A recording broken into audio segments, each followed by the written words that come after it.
व्याख्यामुद्रां करसरसिजैः पुस्तकं शङ्खचक्रे बिभ्रद्भिन्नस्फटिकरुचिरे पुण्डरीके निषन्नः अम्लानश्रीरमृतविशदैरंशभिप्लावयन् मामाविर्भूयादनगमहिमा मानसे वागधीशः नमस्ते प्राणेश प्रणतविभवायामनिमगाः नमस्वामिन् रामप्रियतमनमन् गुरुगुण नमस्तुभ्यं भीमप्रबलतमकृष्णेष्टभगवन्नमः श्रीमन्मध्वप्रदिश सुदर्शन्नो जय जय श्रीगुरुभ्यो नमः नारायणं सुरगुरुं जगदेकनाथं भक्तप्रियं सकललोकनमस्कृतं च त्रैगुण्यवर्जितमजं विभवाद्यमीशं वन्दे भवद्गरम् अमरासुरसिद्धवन्द्यं नारायणं नमस्कृत्य नरं चैव नरोत्तमं देवीं सरस्वतीं व्यासं ततो जयमुदीरे ವೇದವ್ಯಾಸುರ ಮಹಾಭಾರತದ ಚಿಂತಕರಿಗೆ ವಂದನೆಗಳು. ಶಾಂತಿ ಪರ್ವದ 310ನೆಯ ಪ್ರವಚನ. ಬಹಳ ಅದ್ಧೂರಿಯಾದ ಒಬ್ಬ ಸಂಸಾರವಂತನ ಬಗ್ಗೆ ಧರ್ಮರಾಜ ಪ್ರಶ್ನೆ ಕೇಳಿದಾಗ ಚಂದ ಮಾಡಿ ಭೀಷ್ಮರು ದೇವಲ ಋಷಿಯ ಮಗಳ ಸುವರ್ಚಲೆಯ ಕಥೆಯೆಡೆಗೆ ಸಾಗಿದ್ದಾರೆ. ಆತನು ಸುವರ್ಚನೆಯ ಹೇಳಿಕೆಯಂತೆ ಋಷಿ ಅಪ್ಪ ದೇವಲ ಅಂಧನಾದ ಮತ್ತು ಅನಂಧನಾದ, ಕುರುಡನಾದ ಮತ್ತು ಕಣ್ಣುಳ್ಳ ಪತಿಯನಿಗೆ ಬೇಕು ಅಂತ ಹೇಳಿದ್ದಕ್ಕೆ ಆತ ಊರಿಗೆ ಆಶ್ರಮಗಳಿಗೆಲ್ಲ ಋಷಿಗಳಿಗೆ ತನ್ನ ಶಿಷ್ಯರನ್ನು ಕಳುಹಿಸಿ ಬರಲು ಹೇಳಿದ್ದ.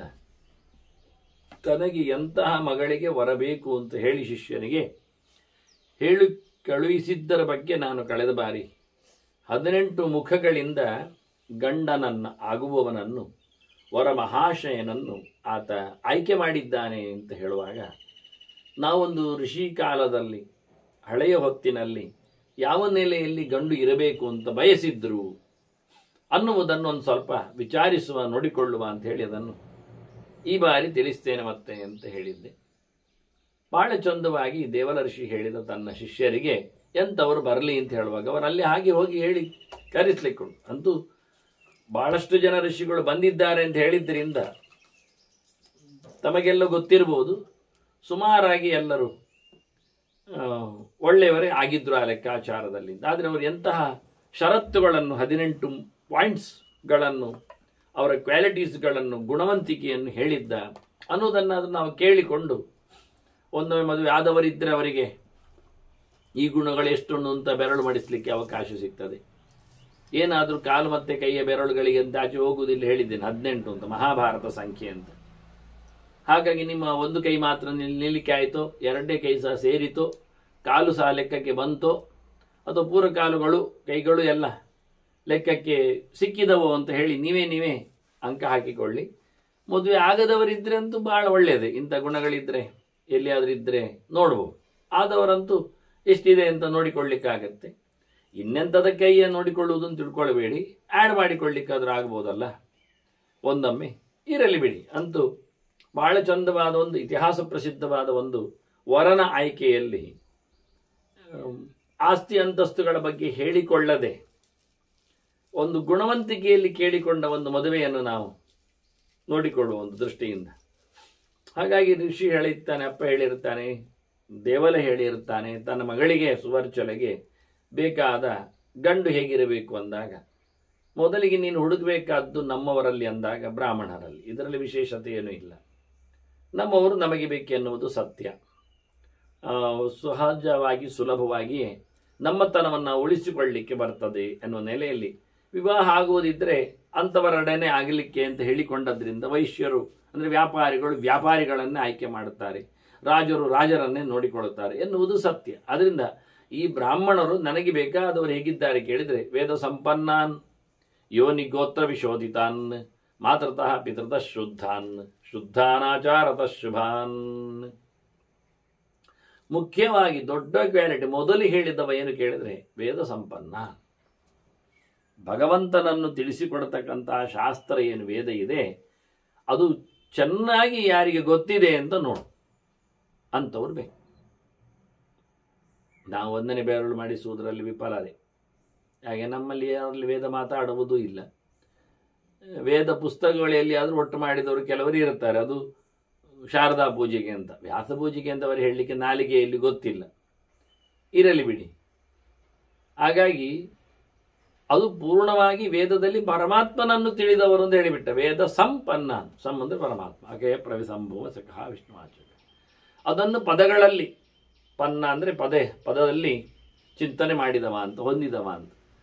ವೇದದಲ್ಲಿ ಪರಮಾತ್ಮನ ಬಗ್ಗೆ ಸೊಲ್ಲು ನೋಡಿಕೊಂಡವ, ಚಿಂತನೆಯನ್ನು ನಡೆಸಿಕೊಟ್ಟವ ಅಂಥವ ನನಗೆ ಬೇಕು. ಮತ್ತೆ ಯೋನಿಗೋತ್ರ ವಿಶೋಧಿತಾನ್, ಯೋನಿ ಅಂದಾಗ ತಾಯಿಯ ಕಡೆ ಅಂತ, ಗೋತ್ರ ಅಂದಾಗ ತಂದೆಯ ಕಡೆ ಅಂತ.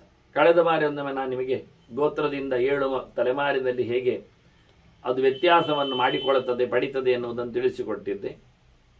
ಹಾಗಾಗಿ ತಂದೆಯ ಕಡೆಯಿಂದಲೂ ತಾಯಿಯ ವರ್ಗದಿಂದಲೂ ಅವರು ಶುದ್ಧರು ಅಂತ ಎನ್ನತಕ್ಕಂತಹ ನಮಗೆ ವಿಶ್ವಾಸ ಬೇಕು, ಗ್ಯಾರಂಟಿ ಬೇಕು. ಅಂಥವ್ರು ಬೇಕು ನನಗೆ. ಅವನ ತಂದೆ ಕಡೆಗಳಲ್ಲಿಯೂ ಅವರ ತಾಯಿ ಕಡೆಗಳಲ್ಲಿಯೂ ಒಳ್ಳೆಯವರೇ ಇದ್ದಾರೆ ಅನ್ನುವ ಎಚ್ಚರ ಬೇಕು. ಈಗೇನಾಯಿತು, ತಿಳಿಸಿಕೊಟ್ಟಾಗ, ತಿಳಿವಳಿಕೆ ಬಂದಾಗ, ಬೇಕಾದ ವರನ ಹುಡುಕುವಾಗ ವರನ ತಾಯಿ ಕಡೆಯವರನ್ನು ನೋಡಲಿಕ್ಕೆ ಉಂಟು, ತಂದೆ ಕಡೆಯವರನ್ನು ನೋಡಲಿಕ್ಕೆ. ಅದಕ್ಕೆಲ್ಲ ಯಾರಿಗಪ್ಪ ನಿಮಗೆ ಸುದ್ದಿ, ನನ್ನದು ಸಾಕಲ್ಲ, ಅದಿಲ್ಲ, ಬೇಕು. ಪರಂಪರೆಯನ್ನು ನಾವು ಇಷ್ಟಪಡಬೇಕು. ಆದ್ದರಿಂದ ಇಲ್ಲಿ 2 ಅಂಶಗಳು ಸೇರ್ಪಡೆಗೊಂಡಿವೆ, ಒಂದು ತಾಯಿಯ ಕಡೆ, ಒಂದು ತಂದೆಯ ಕಡೆ ಅಂತ. ನೀವೆಷ್ಟು ಬೇರಳು ಮಡಿಸ್ತೀರಿ ನಿಮಗೆ ಬಿಟ್ಟದ್ದು. ಅದು ರಾಜಗೆ ಹೇಳ್ತಾನೆ ಮಾತೃತಃ ಪಿತೃತಃ ಶುದ್ಧ ಅನ್ನಂತ. ಇನ್ನೊಮ್ಮೆ ಹೇಳ್ತಾನೆ ತಾಯಿಯೂ ಚೆನ್ನಾಗಿರಬೇಕು, ತಂದೆಯೂ ಚೆನ್ನಾಗಿರ್ಬೇಕು ಎನ್ನುವುದನ್ನು ಗಟ್ಟಿ ಮಾಡಿಕೊಳ್ಳಿಕ್ಕೆ ಉಂಟು ಅಂತ. ಅವನ ಕಡೆಯವರು ಆಯ್ತಲ್ಲ, ಅವನು ಆಯ್ತಲ್ಲ, ಇದೆರಡು ನಮಗೆ ಬೇಕು. ಅದರಿಂದ ಇಲ್ಲಿನ ಎಲ್ಲ ಗೋತ್ರದವರು, ಇಲ್ಲಿನ ಎಲ್ಲ ಬಂಧುಗಳು ನಮಗೆ ಅನುಕೂಲಕರವಾಗಿರಬೇಕು. ಅವರೆಲ್ಲ ಚೆನ್ನಾಗಿ ಈ ದೇವರ ವಿಷಯದಲ್ಲಿ, ಧರ್ಮದ ವಿಷಯದಲ್ಲಿ ನಡವಳಿಕೆ ಉಂಟೋ ಇಲ್ಲವೋ ಅಂತ ತಿಳ್ಕೊಳ್ಳಿಕ್ಕೆ ಉಂಟು. ಇದು 2 ಮುಖ ಮತ್ತೆ ಕೂಡಿಸಿಕೊಳ್ಳಿಕ್ಕೆ. ಒಂದು ದೃಷ್ಟಿಯಿಂದ 5 ಬೆರಳುಗಳು ನಮಗೆ ಒಟ್ಟಾದವು ಅವರ ಲೆಕ್ಕಾಚಾರದಲ್ಲಿ. ಇನ್ನೊಂದು ಹೇಳ್ತಾನೆ, ಈ ಹುಡುಗನೇ ಚೆನ್ನಾಗಿದ್ದಾನಂತ ನೋಡು, ಶುದ್ಧಾನ ಆಚಾರತಃ, ನಡವಳಿಕೆಯಲ್ಲಿ, ಧರ್ಮದ ಆಚರಣೆಯಲ್ಲಿ, ಮಡಿವಂತಿಕೆಯಲ್ಲಿ, ದೇವರ ಜಪದ ಅನುಷ್ಠಾನಗಳಲ್ಲಿ, ಆಧ್ಯಾತ್ಮಿಕ ಕರ್ಮಗಳಲ್ಲಿ ಇವನಿಗೆ ಒಳ್ಳೆತನ ಉಂಟ, ಅಭ್ಯಾಸ ಉಂಟ, ನಡೆಸಿಕೊಟ್ಟಿದ್ದಾನ, ಅದನ್ನು ಗಮನಿಸು ಅಂತ ಹೇಳಿಬಿಟ್ಟು. ಅದೆಲ್ಲ ಮದುವೆ ಆದ ನಂತರ ಮಾಡ್ತಾರೆ ಅಂತ ಕೆಲವರೆಲ್ಲ ಹೇಳುವುದುಂಟು. ಅದಕ್ಕೆ ನಾನು ಕೇಳಿದ್ದು ನಿಮ್ಮ ಹತ್ರ, ನೀವೆಲ್ಲ ಮದುವೆ ಆದವರಿದ್ದೀರಿ, ಮಾಡ್ತಾ ಇದ್ದೀರಾ ಅಂತ. 3 ಹೊತ್ತು ಜಪ ಮಾಡ್ತೀರಾ? ಅದೆಲ್ಲ ಕೇಳಬೇಡಿ ಅಂತಾರೆ. 3 ಹೊತ್ತು ಕಾವಿ ಕುಡಿತೀರಿ ಎಲ್ಲ ಬೇಕಾದ್ರೆ ಕೇಳಿ ಅಂತಾರೆ. ನಾವು 3 ಅಲ್ಲ 6 ಅಂತ ಹೇಳುವವರು ಇರ್ತಾರೆ ಅಂತ. ನಾನಿಲ್ಲಿ ವೈದಿಕವಾದ ಚಿಂತನೆಯಲ್ಲಿ ಬಂದಿದ್ದೇನೆ. ಹಾಗಾಗಿ ನಾನು ಕೇಳುವಂಥದ್ದು ಇಲ್ಲಿ ಏನುಂಟು ಅದನ್ನೇ ಹೇಳುವಂಥದ್ದು. ಕೊನೆ ಕೇಳುತ್ತಾನೆ 7ನೆಯ ಧರ್ಮವಾಗಿ ಶುಭಾನ್, ಒಳ್ಳೆಯವನ ಕ್ಯಾರೆಕ್ಟರ್. ಆ ದೃಷ್ಟಿಯಿಂದ ಕ್ಯಾರೆಕ್ಟರ್ ಮಾತ್ರ ಒಳ್ಳೆಯವನು ಅಂದರೆ ಒಳ್ಳೆಯ ಯೋಚನೆ ಉಳ್ಳವನು, ಮಂಗಳಕರನು, ತಪ್ಪು ವ್ಯಾಪಾರಗಳಲ್ಲಿ ವ್ಯವಹಾರಗಳಲ್ಲಿ ಇಲ್ಲದವನು ಎನ್ನುವ ನೆಲೆಯಲ್ಲಿ. ಮತ್ತೊಂದು ಅಂಶ ಅರೋಗಾನ್, ರೋಗ ಇಲ್ಲದವನು ಬೇಕು ನಮಗೆ. ಅಂದರೆ ಸಹಜವಾದ ರೋಗಗಳು, ಬರುವ ರೋಗಗಳು ದೊಡ್ಡ ವಿಷಯ ಅಲ್ಲ. ಮಳೆ ಬಂದಾಗ ನೆನೆದ, ಒಂಚೂರು ಶೀತ ಆಯಿತು, ಅವನು ರೋಗಿ ಅಂತ ಹೇಳಿಕೊಂಡು ಅವನು ಹೊರಮಹಾಶೆ ಆಗುವುದಿಲ್ಲ ಅಂತ ಹೇಳಿದ್ದಲ್ಲ. ಅರೋಗಾನ್ ಅಂದರೆ ಸಹಜವಾಗಿ ಹುಟ್ಟಿದಾಗಲೇ ಕೆಲವು ರೋಗಗಳಿಂದ ಕೆಲವರು ಬರ್ತಾರೆ ಅಂತ ಪುರಾಣಗಾರರು ತೋರಿಸ್ತಾರೆ. ಯಾಕೆ ಏನು ಅಂತ, ಅದು ಹೋಗುವುದಿಲ್ಲ ಅಂತ. ಅವರನ್ನು ಸುಳ್ಳು ಹೇಳಿದವ ಅನುತಃ ಗದ್ಗದ ಭಾಷೆ ಸ್ಯಾತ್ ಎಲ್ಲ ಹೇಳ್ತಾರೆ. ಜನ್ಮಾಂತರದಲ್ಲಿ ಸುಳ್ಳು ಹೇಳಿದವ ಈಗ ಹುಟ್ಟುವಾಗ ಸ್ಟ್ಯಾಮರಿಂಗಲ್ಲಿ, ಅಂದರೆ ಅಕ್ಷರಗಳನ್ನು ಹೇಳುವಲ್ಲಿ ಒದ್ದಾಡ್ತಾನವ ಅಂತ ಹೇಳಿಕೊಂಡು ತಿಳಿಸ್ತಾರೆ. ಇಂಥದ್ದನ್ನು ನಾವು ಅದು ಎಲ್ಲಿದ್ದರು, ಅಲ್ಲಿದ್ದರು ಇಲ್ಲಿದ್ದರು ಅಂತೆ ಅಲ್ಲ. ಅವನು ಪೂಜೆಯಲ್ಲಿ ಕೂತಿರಲಿ, ಅವನು ಮಠದಲ್ಲಿ ಮೆರೆದಿರಲಿ, ಅಥವಾ ಬೀದಿಯಲ್ಲಿ ಅವನು ಮಾರುವವನಾಗಲಿ, ಅಥವಾ ಸೌಧದೊಳಗೆ ಅವನು ಕೂಗುವನಿರಲಿ, ಯಾರೇ ಆಗಲಿ, ಇವತ್ತು ಹುಟ್ಟುವಾಗಂತ ಕತೆ ಅವನಲ್ಲಿ ಬಂತು ಕೇಳಿದರೆ ಅವನಿಗೆ ಹಿಂದಿನ ಜನ್ಮದಲ್ಲಿ ಮಾಡಿದ ಮಹಾ ಅನರ್ಥಗಳು ಹಿಂದೆ ಬಂದಿವೆ ಅಂತ ಅದನ್ನು ಶೇಷವತ್ತೇ ಅವನು ಬದುಕುವುದು ಬರುವಾಗ ಇನ್ನೊಮ್ಮೆ. ಆದ್ದರಿಂದ ಹುಟ್ಟುವಾಗಲೇ ಯಾರಲ್ಲಿ ಆದರೂ ಇಂತಹ ರೋಗಗಳು, ಬಹುಮೂತ್ರ ಇಂತ ಇರ್ತಾನೆ ಕೆಲವರು ಉಚ್ಚೊಯ್ತಾನೇ ಇರುವುದು ದಿನಕ್ಕೆ 10-25 ಸರ್ತಿ. ಇಂಥದ್ದೆಲ್ಲ ಇದು ರೋಗ, ಕಳೆದ ಬಾರಿ ಆತ ಮಾಡಿಕೊಂಡಂತಹ ತಪ್ಪಿನ ಕತೆ ಅಂತ. ಹೀಗಾಗಿ ಇಂತಹ ರೋಗಿ ಮೈಯಲ್ಲಿಯೋ ಕೈಕಾಲುಗಳಲ್ಲಿಯೋ ಅಂಗವೈಕಲ್ಯದಲ್ಲಿಯೋ ಇದ್ದರೆ ಅಂಥವು ನಮಗೆ ಹೊರ ಆಗುವುದಿಲ್ಲ. ಅದರಿಂದ ರೋಗ ಇದ್ದವರನ್ನು ತರಬೇಡಿ ಅಂತ ಹೇಳಿಬಿಟ್ಟು ಇದು ಹೊರಗಿನಿಂದ ಲೆಕ್ಕಾಚಾರ ಮಾಡುವ ವಿಷಯ ಆಗಿದೆ. ಇದನ್ನು ಹೇಳಲಿಕ್ಕೆ ಬರ್ತದೆ, ಬೆರಳಲ್ಲಿ ಮಡಿಸಲಿಕ್ಕೆ ಆಗ್ತದೆ.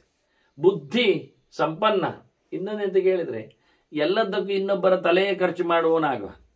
ಸ್ವಂತ ವಿಷಯ ಯೋಚನೆ ಮಾಡುವ ನಿರ್ಣಯಕ್ಕೆ ಬರತಕ್ಕಂತಹ ಯೋಗ್ಯತೆ ಅವನಲ್ಲಿ ಇರಬೇಕು. ಗಟ್ಟಿಮುಟ್ಟಾದ ಬುದ್ಧಿ, ಒಳ್ಳೆಯ ಬುದ್ಧಿ ಇದ್ದವನು ಬೇಕು ನಮಗೆ. ಮತ್ತು ಶೀಲ ಸತ್ವಗುಣಾನ್ವಿತ, ನಮಗೆ ಅವನ ಚರ್ಯೆ ಈಗ ಒಂದು ನಿಜವಾಗಿ ಕ್ಯಾರೆಕ್ಟರ್, ಶೀಲ ಸ್ವಭಾವ ಅದು ಒಳ್ಳೆಯದಿರಬೇಕು. ಮತ್ತು ಅವನು ಸತ್ವಗುಣದ ಮೇಲೆ ಹೆಚ್ಚು ಒತ್ತಿ ಇರಬೇಕು. ಅವನು ರಾಜಸ ತಾಮಸನ ಆಗಬಾರ್ದು. ಕೆಟ್ಟ ಆಹಾರಗಳನ್ನು ಪಡೆಯುವ, ನೀಚ ಜನರಲ್ಲಿ ಬೆರೆಯುವ ಇಂಥ ವ್ಯಕ್ತಿ ಇದ್ರೆ ನನಗೆ ಬೇಡ. ಅವನು ಸಾತ್ವಿಕನಾಗಬೇಕು ನನಗೆ. ಅಸಂಕೀರ್ಣಾಂಶ ಗೋತ್ರೇಶ್. ಇನ್ನೊಂದೆಂತ ಹೇಳಿದ್ರು, ವಂಶ ಪರಂಪರೆಯಲ್ಲಿ ಏನೋ ಒಂದಿಷ್ಟು ಮಿಕ್ಸ್ ಆಗಿದ್ದ ಆಗಬಾರ್ದು. ಸಂಕೀರ್ಣ ಪ್ರಪಂಚ ಅಲ್ಲ, ಅಸಂಕೀರ್ಣ ಅಷ್ಟು. ಯಾರಲ್ಲಿಯೂ ಯಾವುದೇ ಬಗೆಯಾಗಿರತಕ್ಕಂತಹ ಇನ್ಸರ್ಟ್ ಅಥವಾ ಸಾಂಕರ್ಯ, ಏನೊಂದು ಅರ್ಜುನ ಹೇಳಿಕೊಂಡ ವರ್ಣ ಸಾಂಕರ್ಯ ಅಂತ, ಅದೆಲ್ಲ ಆಗಿರಬಾರ್ದು. ಗೋತ್ರ ಸಾಂಕರ್ಯ ಎಲ್ಲ ಆಗಿರಬಾರ್ದು. ಒಂದೇ ಪ್ರಕಾರದಲ್ಲಿ ಒಂದೇ ನಮೂನಿ, ಮಧ್ಯದಲ್ಲಿ ಎಲ್ಲಿಯೋ ಬಂದು ಹೋಗುವುದು, ಮತಾಂತರ ಆಗಿರುವುದು, ದೇಶಾಂತರ ಆಗುವುದು, ಇದೆಲ್ಲ ಆಗದೆ ಶುದ್ಧವಾದಂತಹ ಕಥೆಯಲ್ಲಿ ಬಂದಿರುವವರು ಬೇಕು ನಮಗೆ. ವೇದವ್ರತ ಸಮನ್ವಿತಾನ್. ಮತ್ತೆ ಅವನು ಅಧ್ಯಯನ ಮಾಡಿ ಅಧ್ಯಯನಕ್ಕೆ ಬೇಕಾಗಿರತಕ್ಕಂಥ ವ್ರತ ನಿಯಮಗಳನ್ನೆಲ್ಲ ಪಾಲಿಸಿರಬೇಕು. ಮುಖ್ಯವಾಗಿ ವೇದದ ವ್ರತಗಳಲ್ಲಿ, ಅಂದರೆ ಇವತ್ತು ಕರ್ಮಾಂಗದಲ್ಲಿ ಮಾಡುವಾಗ ವೇದ ವ್ರತಗಳ ವಿಷಯ ಬೇರೆ, ಸಂಸ್ಕಾರಗಳೆಲ್ಲಾದರೆ ಇಲ್ಲಿ ಹೇಳಿಕೊಂಡಾಗ ಅಧ್ಯಯನವನ್ನು ಮಾತ್ರ ಮಾಡಿದ್ದಲ್ಲ, ವೇದ ಹೇಳತಕ್ಕಂಥ ದೊಡ್ಡ ವ್ರತಗಳು, ಸತ್ಯಂ ವದ ಧರ್ಮಂಚರ, ಇದೆಲ್ಲ ವ್ರತ ಅಲ್ವಾ. ಮಾತೃದೇವೋಭವ ಪಿತೃದೇವೋಭವ ಎನ್ನುವಂಥದ್ದು, ಆಚಾರ್ಯ ದೇವೋಭವ, ಹೀಗೆ ಈ ವ್ರತಗಳಲ್ಲಿ ಶಾಶ್ವತ ಮೌಲ್ಯಗಳನ್ನು ಹೇಳುವ, ಭಗವಂತನನ್ನು ಪ್ರೀತಿಸುವ, ಅಹಿಂಸಾದಿ, ಶೌಚಾದಿ, ಈ ವಿಶಿಷ್ಟವಾದಂಥ ವ್ರತಗಳನ್ನು, ಅದು ಶಾರೀರಿಕ, ಮಾನಸ ಮತ್ತು ವಾಚಿಕವಾಗಿರಬಹುದು, ಈ ಎಲ್ಲ ವ್ರತಗಳನ್ನು ಚೆನ್ನಾಗಿ ಅಳವಡಿಸಿಕೊಂಡವನು ನಮಗೆ ಬೇಕು, ಅಂಥವನಾಗಬೇಕು ಬರಲಿಕ್ಕೆ. ಮತ್ತು ಬ್ರಾಹ್ಮಣಾನ್ನು ಸ್ನಾತಕಾನ್ನು ಶೀಘ್ರಂ, ಒಳ್ಳೆ ಭಗವಂತನ ಬಗ್ಗೆ ಎಚ್ಚರಾದವರು ಬ್ರಾಹ್ಮಣರು ಅಂತ ಅರ್ಥ. ಈಗ ಜಾತಿ ಧರ್ಮದ ಬಗ್ಗೆ ಹೇಳಿದ್ದಲ್ಲ, ಅದರಲ್ಲಿ ಹಿಂದೆ ಹೇಳಿ ಆಯಿತು. ದೇವರೆಡೆಗೆ ಸಾಗುವವನು, ಪರಬ್ರಹ್ಮನ ಬಗ್ಗೆ ಎಚ್ಚರ ಉಳ್ಳವನು, ಮತ್ತು ಕಲಿತು ಆದವನು ಬೇಕು, ಕಲಿತಿರುವವನು ಬೇಡ. ಸ್ನಾತಕಾನ್ ಶೀಘ್ರಂ, ಅದರಲ್ಲಿ ಹೇಳ್ತಾನೆ ಸ್ವಲ್ಪ ಬೇಗ ಕಲಿತವರಾದರೆ ಒಳ್ಳೆಯದು ಅಂತ.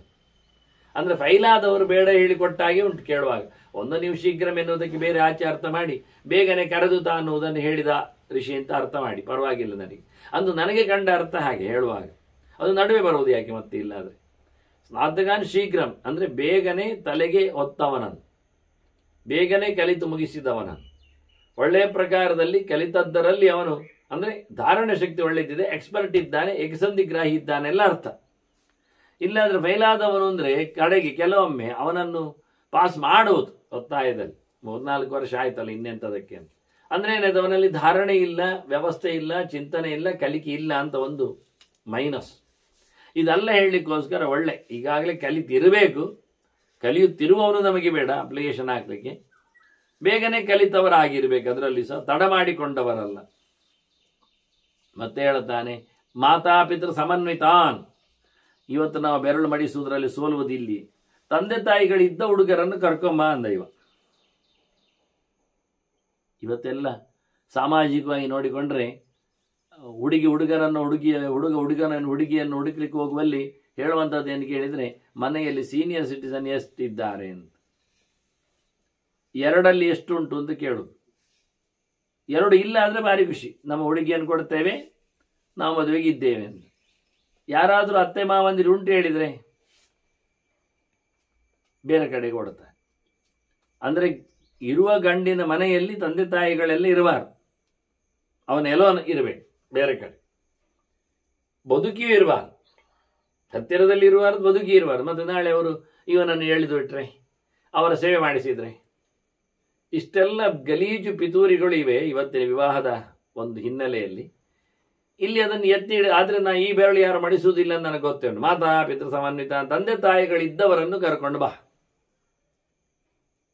ನನ್ನ ಹುಡುಗಿಗೆ ಮಗಳಿಗೆ ಅತ್ತೆ ಮಾವಂದಿರ ಸೇವೆ ಮಾಡಲಿಕ್ಕೆ ಇರ್ತದೆ, ಅತ್ತೆ ಮಾವಂದಿರನ್ನು ಅವಳು ಸೇವೆ ಮಾಡಿ ಕಲಿದುಕೊಳ್ಳಿಕ್ಕಿರ್ತದೆ. ಹಾಗಾಗಿ ನನಗೆ ತಂದೆ ತಾಯಿಗಳು ವರಮಹಾಶಯನಿಗೆ ಇದ್ದವರು ನನಗೆ ಬೇಕು. ನಾವು ಕೊಡುವುದು ತಂದೆ ತಾಯಿಗಳಿಗಲ್ಲ. ಈಗೆಲ್ಲ ಶಾಲೆಯಲ್ಲಿ ವಿದ್ಯಾರ್ಥಿಗಳಿಗೆ ಎಂಟ್ರಿ ಇರ್ತದೆ, ಪ್ರವೇಶದ ವ್ಯವಸ್ಥೆ. ಆಗ ಮಕ್ಕಳನ್ನು ಯಾರು ಕೇಳುವುದಿಲ್ಲ. ಮ್ಯಾನೇಜ್ಮೆಂಟಿನವರು ತಂದೆ ತಾಯಿಗಳನ್ನು ಇಂಟರ್ವ್ಯೂ ಮಾಡೋದು. ನಿಮಗೆ ಸರಿಯಾಗಿ ಬರ್ತದ, ಭಾಷೆ ಬರ್ತದ, ನೀವು ಎಷ್ಟು ಕಲ್ತಿದ್ದೀರಿ, ನಿಮ್ಮ ಸರ್ಟಿಫಿಕೇಟ್ ಏನಾಗಿದೆ, ನೀವು ಮನೆಯಲ್ಲಿ ಮಕ್ಕಳಿಗೆ ಎಷ್ಟು ಗಂಟೆ ಇನ್ನು ಪಾಠ ಹೇಳಿಕೊಡ್ತೀರಿ, ನಿಮಗೆ ಎಷ್ಟು ದುಡ್ಡು ಉಂಟು ನಮಗೆ ಕೊಡಲಿಕ್ಕೆ, ಇದೆಲ್ಲ ಕೇಳಿಕೊಳ್ಳೋದು. ಇಲ್ಲಾದರೆ ಬೇರೆ ಶಾಲೆ ಹೋಗಿ ಹೇಳಲಿಕ್ಕೆ ಆಗ್ತದೆ. ಮೊದಲು ಕೇಳೋದೇ ಹಾಗೆ, ನಿಮ್ಮ ವೃತ್ತಿಗಳೇನು, ನಿಮ್ಮ ಸ್ಯಾಲರಿಗಳೆಷ್ಟು, ಆನಂತರ ಅದರ ಮೇಲೆ ಡಿಪೆಂಡ್ಸ್ ಆಗ್ತದೆ ಮಕ್ಕಳಿಗೆ ಉಂಟಾ ಇಲ್ವಾ ಅಂತ, ನಿಮ್ಮದು ಕಲಿಕೆ ಏನು, ನಿಮ್ಮದು ಪುರುಸೋತಿ ಹೇಗೆ. ಹೀಗಾಗಿ ಮಕ್ಕಳನ್ನು ಪರೀಕ್ಷಿಸುವುದಿಲ್ಲ. ಇಲ್ಲಿಯೂ ಅದೇ ರೀತಿಯಾಗಿ ತಂದೆ ತಾಯಿಗಳು ಹೇಗಿದ್ದಾರೆ, ಅವರಿದ್ದಾರಾ, ಅವರಿಗೆ ನಾವು ನಿಜವಾಗಿ ಅವರನ್ನು ನೋಡಿ ನಾವು ಅವರ ಮಕ್ಕಳಿಗೆ ಅಂತ ಹೇಳಿಕೊಂಡು ದಾನ ಮಾಡಲಿಕ್ಕಿರುವುದು ಕನ್ಯಾದಾನ. ಅವರು ತಗೊಳ್ಳಿಕ್ಕೆ ನನ್ನ ಮಗನಿಗೆ ಅಂತ ಹೇಳಿಕೊಂಡು ಕನ್ಯಾದಾನ. ಅದನ್ನು ತಂದೆ ತಾಯಿಗಳು ಬೇಕು ಮದುವೆಗೆ ಅನ್ನೋ ನೆಲೆಯಲ್ಲಿ ಇದ್ದಾರಾ ಅಂತ ಇದ್ದವರನ್ನೇ ಕರ್ಕೊಂಡು ಬಾ ಅಂತ ಹೇಳ್ತಾನೆ. ಇಷ್ಟಾಗಿ ಕೊನೆಗೊಂದು ಮಾತು ಹೇಳಿದ, 18ನೇ ಗುಣ ಏನು ಕೇಳಿದ್ರೆ, ಅವನಿಗೆ ಮದುವೆ ಆಗಲಿ ಇಷ್ಟ ಉಂಟು ಅಂತ ಒಂದು ಕೇಳು ಮಾರಾಯ. ಅಂಥವ್ರ ಮಾತ್ರ ಕರೆದ. ಇಲ್ಲ ಸುಮ್ಮನೆ ಹುಡುಗಿಗೆ ನೋಡ್ಲಿಕ್ಕೆ ಬರ್ತೇನೆ, ಮತ್ತೆ ಅಲ್ಲಿ ಟಿಫಿನ್ ಎಲ್ಲ ಕೊಡ್ತಾರೆ, ತಿನ್ಲಿಕ್ಕೆ ಬರೋದು, ಮತ್ತೆ ಬೇಡ 4 ವರ್ಷದ ನಂತರ ಮದುವೆ ಆಗೋದು ಅಂತ ಹೇಳಿ ಬಂದ್ರಾಯ್ತು. ತಿನ್ಲಿಕ್ಕೋಸ್ಕರ ಬರೋದು ಬೇಡ ಅವ್ರಿಗೆ. ಬಹಳ ನೀವೆಷ್ಟು ಕಾಮ ಸ್ಪಷ್ಟ ಹೇಳ್ತಾನೆ, ಮದುವೆ ಆಗುವ ಆಸೆ ಉಳ್ಳವರನ್ನು ಕರ್ಕೊಂಬ. ಕೆಲವರಲ್ಲಿ ಇಷ್ಟೆಲ್ಲ ನೋಡಿ ಮತ್ತೆ ಹೇಳಿ ಕೊನೆಗೆ ನನಗೆ ಈಗ ಮದುವೆ ಆಗಬೇಕು ಅಂತ ಕಾಣುವುದಿಲ್ಲ, ಹಾಗಾದ್ರೆ ಬಂದದ್ದು ಯಾಕೆ, ಅದನ್ನು ಪಡಚ ಕೆಲಸ ಹಾಳಾಗ್ತದೆ. ಇರಲಿ, ಅದು ನಮ್ಮ ಇವರು ಹೇಳಿದರು, ಯಾರು ನಮ್ಮ ಮಧ್ಯವರ್ತಿಗಳೆಲ್ಲ ನನ್ನನ್ನು ಹೇಳಿದ್ದು, ಬಲವಂತ ಮಾಡಿ ಬರಲಿಕ್ಕೆ ಹೇಳಿದ್ದು. ಇರಲಿ ಮಾರ, ಅಲ್ಲಿ ಒಂದು 4 ಜನ ಕರ್ಕೊಂಡು ಹೋಗ್ತೇನೆ, ನೀನು ಒಂದು ಇರು ಅಂತ ಹೇಳಿದ್ದು, ನನಗೆ ಸಂಬಂಧ ಇಲ್ಲ ಅಂತ. ಮತ್ತೆ ಎಂಥವ್ರು ಬೇಡ. ಯಾರಿಗೆ ಮನೆ ಮಾಡಿಕೊಂಡು ಮನೆಯಲ್ಲಿ ಕೂತು ಸಂಸಾರ ಮಾಡುವ ಆಸೆ ಉಂಟು, ಮದುವೆ ಮಾಡಿಕೊಡಿ, ಮತ್ತೆ ಮಗಳನ್ನು ನೀವೇ ಸಾಕಿಬಿಡಿ, ಇದೆಲ್ಲ ಆಗುವಂಥದ್ದಲ್ಲ. ಅದನ್ನು ಮದುವೆ ಮಾಡಿಕೊಂಡು ತಮ್ಮ ಮನೆಯಲ್ಲಿಟ್ಟುಕೊಂಡು ಅವಳಿಗೊಂದಿಷ್ಟು ಊಟ ಹಾಕುವಷ್ಟಾದ್ರೂ ಯೋಗ್ಯತೆ ಇದ್ದವರಿದ್ದರೆ ಅಂಥವರನ್ನು ಕರೆದುವ ಮಾರಾಯ ಅಂತ ಭಾಳ ಚೆನ್ನಾಗಿ ನೀವೆಷ್ಟು ಕಾಮಾನ್ ಕನ್ಯಾಮೇ ದೃಷ್ಟ್ವಾನಯತ ಶಿಷ್ಯಕ, ನನ್ನ ಹುಡುಗಿಗೆ ಬೇಕಾದಂತೆ ವರನನ್ನು ನೀವು ಕರ್ಕೊಂಡು ಬನ್ನಿ, ಕರೆಯಲು ಹೇಳಿಬಿಡಿ ಅಂತೇಳಿ ಶಿಷ್ಯರನ್ನು ಕಳಿಸ್ತಾರೆ. ಹೀಗೆ ಶಿಷ್ಯರು ಹೋಗಿ ಊರಲ್ಲಿ ಹೇಳಿ, ಆಶ್ರಮದಲ್ಲಿ ತಿಳಿಸಿ, ದೇವಲ ಋಷಿಯ ಪ್ರಭಾವಕ್ಕೆ ಗೊತ್ತಿದ್ದು ಮಗಳ ಚಿಂತನೆಯಲ್ಲಿ ಎಷ್ಟೋ ಜನ ಋಷಿಗಳು ಬಂದಿದ್ದಾರೆ ತಮ್ಮ ಮಕ್ಕಳ ಜೊತೆಗೆ ಅನ್ನುವುದನ್ನು ನಾನು ಹೇಳಿದ್ದೆ. ಬಂದವರಿಗೆಲ್ಲ ಯಥಾ ಪ್ರಕಾರವಾಗಿವ ಒಳ್ಳೆ ರೀತಿಯಿಂದ ಗೌರವ ಕೊಟ್ಟು ಕೈ ಮುಗಿದು ಉಪಚಾರ ಮಾಡಿ ಅವರನ್ನು ವಿಶೇಷವಾಗಿ ಆಧರಿಸಿದ್ದಾನೆ. ದೇವಲ ಋಷಿ ಮಗಳಿಗೋಸ್ಕರ ಬಹಳ ಚಂದವಾಗಿ ಅನುಮಾನ್ಯ ಯಥಾನ್ಯಾಯಂ ಮುನಿ ಕುಮಾರಕಾನ್ ಇಬ್ಬರನ್ನು ಋಷಿಗಳನ್ನು ಸಂತೋಷಗೊಳಿಸಿದ್ದಾನೆ. ಅವರ ಮಕ್ಕಳನ್ನು ಸಹ ಕರ್ಕೊಂಡು ಬಂದವರನ್ನು, ಮದುವೆಯ ಯೋಗ್ಯರಾದವರನ್ನು, ಮದುವೆಗಾಗಿ ಇವತ್ತು ಯೋಗ್ಯತೆಯಲ್ಲುಳ್ಳ ಅವರೇ ಈಗ ಅಂಥವರನ್ನು ಸಹ ಯಥೇಷ್ಟವಾಗಿ ಅಭ್ಯರ್ಚ್ಯ ವಿಧಿವತ್ತತ್ರ ಲೆಕ್ಕ ಪ್ರಕಾರದಿಂದ ಹೇಗೆ ಬೇಕು ಹಾಗೆ ಅವರವರ ಯೋಗ್ಯತೆಯಂತೆ ಬಹಳ ಚೆನ್ನಾಗಿ ಅವರಿಗೆ ಸೇವೆ ನಡೆಸಿ ಮತ್ತೆ ಹೇಳುತ್ತಾನೆ ದೇವರ ಮಗಳತ್ರ, ನೋಡಿ ಈಗ ಬಂದಿದ್ದಾರೆ ಎಲ್ಲ, ಆಯ್ಕೆ ಮಾಡು, ನೀನು ಹೇಳಿದಂತೆ ಆಗಿದೆ ನೋಡಿ. ಏತೇಪಿ ಮುನಯಃ ವತ್ಸೆ, ಇವರೆಲ್ಲ ಸೇರಿದ್ದಾರೆ ನೋಡು ಬಹಳ ಚಂದವಾಗಿ. ಅವರಿಗೆಲ್ಲರದ ಅಭಿಪ್ರಾಯವನ್ನು ಕೇಳಿ ಸ್ವಪುತ್ರೈಕ ಮತಾಹ ಇವ, ಪ್ರತಿಯೊಬ್ಬರೂ ಅವರವರ ಮಕ್ಕಳ ಮೇಲೆ ಪ್ರೀತಿ ವಿಶ್ವಾಸ ಇದ್ದವರು, ಎಲ್ಲರೂ ಮಕ್ಕಳನ್ನು ಕರ್ಕೊಂಡು ಬಂದಿದ್ದಾರೆ. ಅವರೆಲ್ಲರೂ ಮಕ್ಕಳಾಗಲಿಕ್ಕೆ ಬಯಸಿದ್ದಾರೆ, ಅಂದರೆ ಅವರು ಮದುವೆಯಾಗಿ ಮಕ್ಕಳಾಗಬೇಕು ಅಂತಾಗಿ. ಅದನ್ನು ಪ್ರತಿಯೊಬ್ಬರ ತಲೆಯಲ್ಲಿಯೂ ಸಂಸಾರವನ್ನು ಮುಂದುವರಿಸುವಲ್ಲಿಯೇ ತಾತ್ಪರ್ಯ ಇರಲಿಕ್ಕಾಗಿ ಎಲ್ಲರೂ ಒಂದೇ ವಿಷಯದಲ್ಲಿ ಮದುವೆಯಾಗಿ ಮಕ್ಕಳನ್ನು ಪಡೆದು ಸಂಸಾರವನ್ನು ಬೆಳಗಿಸುವ ನೆಲೆಯಲ್ಲಿ ಇವತ್ತೆಲ್ಲರೂ ಇಲ್ಲಿಗೆ ಸೇರಿದ್ದಾರೆ. ಏನು ಕಮ್ಮಿ ಇಲ್ಲ. ವೇದ ವೇದಾಂಗ ಸಂಪನ್ನಾಹ ಕುಲೀನಾಹ ಶೀಲಸಮ್ಮತಾಹ. ಸಹಜವಾಗಿ ಹೇಳೋದಾದರೆ ಶುದ್ಧ ಸ್ವಭಾವದವರು, ಸುಮ್ಮನೆ ಇದ್ದವರಲ್ಲ, ಕಲಿತವರು. ಕಮ್ಮಿ ಕಲಿತವರಲ್ಲ, ಉತ್ತುಂಗವಾದ ವೇದವನ್ನು, ಅದಕ್ಕೆ ಬೇಕಾಗಿರತಕ್ಕ ಅಂಗಗಳನ್ನು, ಶಿಕ್ಷಾ, ವ್ಯಾಕರಣ, ಛಂದಸ್ಸು, ನಿರುಕ್ತ, ಜ್ಯೋತಿಷ, ಕಲ್ಪ, ಇವೆಲ್ಲ ವೇದವನ್ನು ಬಳಸುವ ವಿಧಾನಗಳನ್ನೆಲ್ಲ ಬಹಳ ಚೆನ್ನಾಗಿ ಗ್ರಾಂಥಿಕವಾಗಿ ನೋಡಿಕೊಂಡವರು. ವೇದವನ್ನು ಓದುವಾಗ ವ್ಯಾಕರಣ ಯಾಕೆ ಕೇಳಿದರೆ, ಅದೇ ವೇದದ ಶಬ್ದಗಳನ್ನು ಅರ್ಥ ಮಾಡಿಕೊಳ್ಳಿಕ್ಕೆ. ವೇದ ಓದುವಾಗ ಕಲ್ಪಗಳು ಯಾಕೆ ಹೇಳಿದರೆ, ಅದನ್ನು ಯಾವ ರೀತಿಯಲ್ಲಿ ಹೋಮ ಹವನಗಳಲ್ಲಿ ಬಳಸಬೇಕು ಅಂತ ತಿಳ್ಕೊಳ್ಳಿಕ್ಕೆ. ಅದಕ್ಕೆ ಜ್ಯೋತಿಷಿಯನ್ನು ಕೇಳಿದರೆ ಎಂದು ಹೋಮ ಹವನ ಮಾಡುವುದು ಅಂತ ಜ್ಯೋತಿಷ ಪ್ರಕಾರದಲ್ಲಿ ದಿನಮಾನ ನಕ್ಷತ್ರಗಳ ಚಿಂತನೆಗಾಗಿ.